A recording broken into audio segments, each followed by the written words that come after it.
نظر بد کی علامات یہ ہیں۔ اگر یہ علامات آپ پر ہو رہی ہوں تو آپ سمجھ جائیں کہ یہ نظر بد کی وجہ سے ہے اور آپ نظر بد کا شکار ہیں۔ اس چیز کو آپ نظر انداز مت کریں، کیونکہ 1400 سال پہلے ہمارے نبی صلی اللہ تعالیٰ علیہ وآلہ وسلم نے فرما دیا تھا کہ نظر بد ایک اچھے اور صحت مند انسان کو قبر کے منہ میں دھکیل دیتی ہے اور اونٹ کو ہڈیوں میں داخل کر دیتی ہے۔ آج آپ کے لیے نظر بد کا اتنا زبردست علاج لے کر آیا ہوں کہ آج کے بعد آپ کبھی بھی نظر بد کی وجہ سے پریشان نہیں ہوں گے۔ آج جو عمل آپ کو بتانے والا ہوں انتہائی آسان اور آزمایا ہوا عمل ہے، بہت زیادہ فائدہ مند ہے۔ اس کے لیے آپ ویڈیو کو آخر تک ضرور دیکھیں، دعائیں دو گے۔ آپ صلی اللہ تعالیٰ علیہ وآلہ وسلم نے اس دور میں اونٹ کی مثال اس وجہ سے دی کہ اس دور میں اونٹ کو تگڑا رکھتے تھے۔ آپ صلی اللہ تعالیٰ علیہ وآلہ وسلم نے امت کو بتا دیا، نظر ایسے صحت مند اونٹ کو ایسے گال ساڑ کر رکھ دیتی ہے جیسے ہڈیوں سے پکا ہوا گوشت۔ اور آپ صلی اللہ تعالیٰ علیہ وآلہ وسلم نے فرمایا سب سے زیادہ مرنے والوں کی تعداد نظر بد سے ہوگی۔ میں آپ کو کچھ علامات بتانے جا رہا ہوں، اگر آپ کو ایسا ہو تو آپ سمجھ آئیں کہ آپ نظر بد کا شکار ہیں۔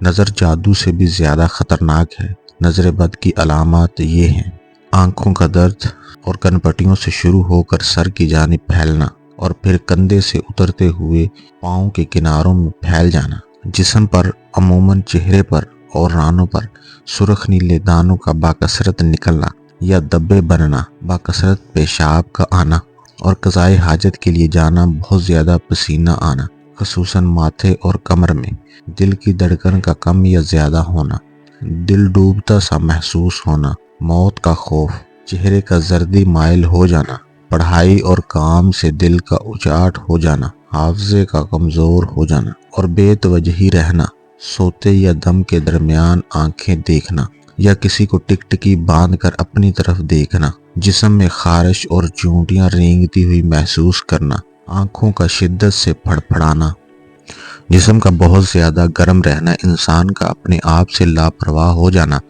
خصوصاً عورتوں کا اپنی آرائش اور زیبائی سے بے نیاز ہو جانا، بچوں کا ماں کا دودھ نہ پینا، بہت زیادہ رونا، پلکوں اور بموں پر بوجھ، جوڑوں میں بوجھ محسوس کرنا، رشتے کی بندش ہو جانا، اولاد نافرمان ہو جانا، کپڑے کا کٹ جانا۔ یہ وہ علامات ہیں۔ اگر یہ علامات آپ پر ہو رہی ہوں تو آپ سمجھ جائیں کہ یہ نظر بد کی وجہ سے ہے۔ اگر آپ پر یہ علامات ہیں تو آپ اس کو نظر انداز مت کریں۔ اگر آپ ان چیزوں کو نظر انداز کریں گے تو یہ آپ کے لیے خطرناک ثابت ہو سکتی ہیں۔ نظر بد کی دعا تبلیغ اسلام کے موقع پر کفار نے آپ صلی اللہ تعالیٰ علیہ وآلہ وسلم کو نظر لگانے کی بہت زیادہ کوشش کی، لیکن اللہ پاک نے آپ صلی اللہ تعالیٰ علیہ وآلہ وسلم کو اپنی حفاظت میں رکھا اور کفار ناکام ہو گئے۔ ایک واقعہ ہے کہ ایک دفعہ آپ صلی اللہ تعالیٰ علیہ وآلہ وسلم نماز پڑھ رہے تھے، اس سے فارغ ہو کر تلاوت کرنے لگے۔ اتنے میں ایک کافر آیا جس کے بارے میں مشہور تھا کہ اس کی نظر بہت زیادہ تیز لگ جایا کرتی تھی۔ اس نے اپنی پوری طاقت کے ساتھ آپ صلی اللہ تعالیٰ علیہ وآلہ وسلم کو نظر لگانے کی کوشش کی تو آپ صلی اللہ تعالیٰ علیہ وآلہ وسلم نے لا حول ولا قوت الا باللہ پڑھا، جس سے وہ کافر ناکام ہو کر واپس چلا گیا۔ نظر لگنا حق ہے اور احادیث مبارکہ سے یہ ثابت ہے، جیسا کہ ذیل کی احادیث سے ثابت ہوتا ہے کہ احادیث مبارکہ میں اس کے مختلف علاج منقول ہیں۔ ایک یہ ہے کہ جس شخص کی نظر لگی ہو اسے کسی برتن میں وضو یا غسل کرایا جائے اور وضو یا غسل کا پانی اس شخص پر ڈالا جائے جسے نظر لگی ہو، اس سے انشاءاللہ نظر کا اثر زائل ہو جائے گا۔ دوسرا علاج یہ ہے کہ دعائیں یا آیات قرآنی پڑھ کر اس پر دم کیا جائے۔ ایک دعا یہ ہے اور سب سے بہتر علاج یہ ہے کہ معوذتین، سورہ ناس اور سورہ فلق پڑھ کر نظر لگنے والے پر دم کیا جائے۔ انشاءاللہ ایسا کرنے سے نظر کا اثر زائل ہو جائے گا۔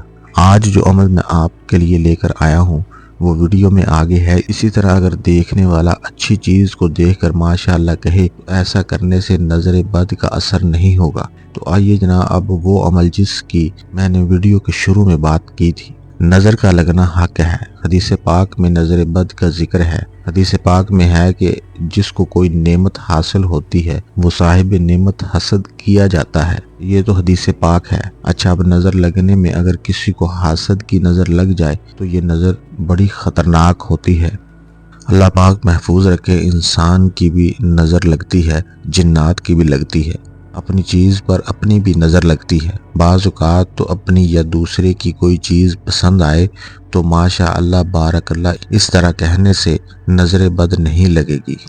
انشاءاللہ خود کی نظر سے بچنے کے لیے تو پھر بہت سارے اوراد ہیں، اور دوسرے کی نظر سے بچنے کے لیے ایک ورد، ایک طریقہ آپ نے عمل کرنا ہے۔ وہ یہ ہے کہ آئینے کے سامنے کھڑے ہو کر آئینے میں دیکھتے ہوئے بسم اللہ ما شاء اللہ لا قوت الا باللہ 11 بار پڑھیں، 1 منٹ بھی نہیں لگے گا۔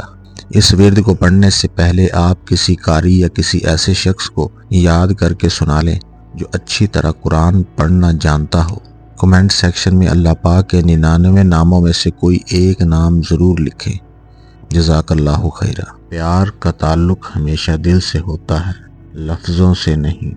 محبت میں صبر اور وفا کا ہونا ضروری ہے، کیونکہ وہی تمہیں سچائی تک لے جاتا ہے۔ پیار وہ نہیں جو تمہیں کہے، بلکہ وہ جو تمہاری خاموشی میں تمہیں سمجھ لے۔ محبت میں سب کچھ ممکن ہے جب آپ کا دل سچا ہو۔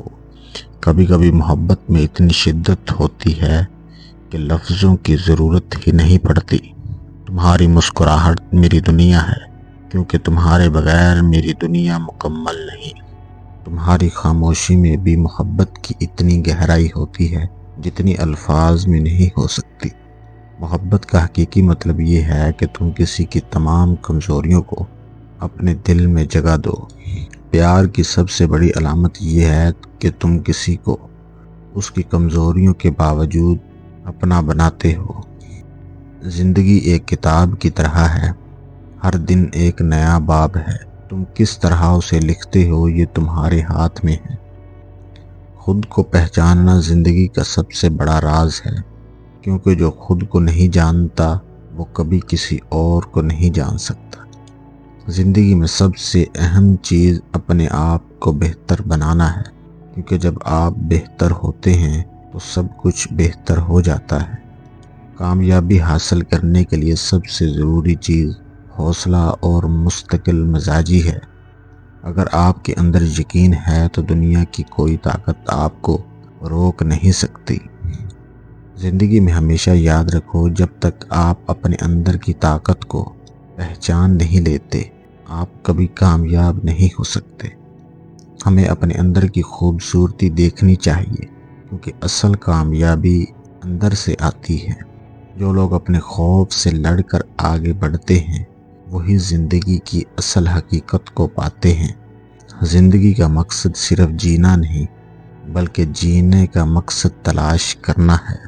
اگر آپ اپنی زندگی کو مثبت انداز میں دیکھیں تو آپ کو ہر مسئلہ کا حل مل جائے گا۔ دنیا کے سب سے بڑے دکھ وہ ہوتے ہیں جو انسان اپنے اندر چھپاتا ہے۔ جب تک آپ دوسرے کا درد محسوس نہیں کرتے، تب تک آپ زندگی کی حقیقت کو نہیں سمجھ سکتے۔ دل کی آواز ہمیشہ خاموش ہوتی ہے، لیکن جب آپ سننے لگتے ہیں تب زندگی کی حقیقت سامنے آتی ہے۔ دوسروں کا دکھ دل سے محسوس کرنا، یہی زندگی کی سب سے بڑی حقیقت ہے۔ دوسروں کی مدد کرنا دل کو سکون دیتا ہے، کیونکہ انسان صرف دینے سے خوش ہوتا ہے۔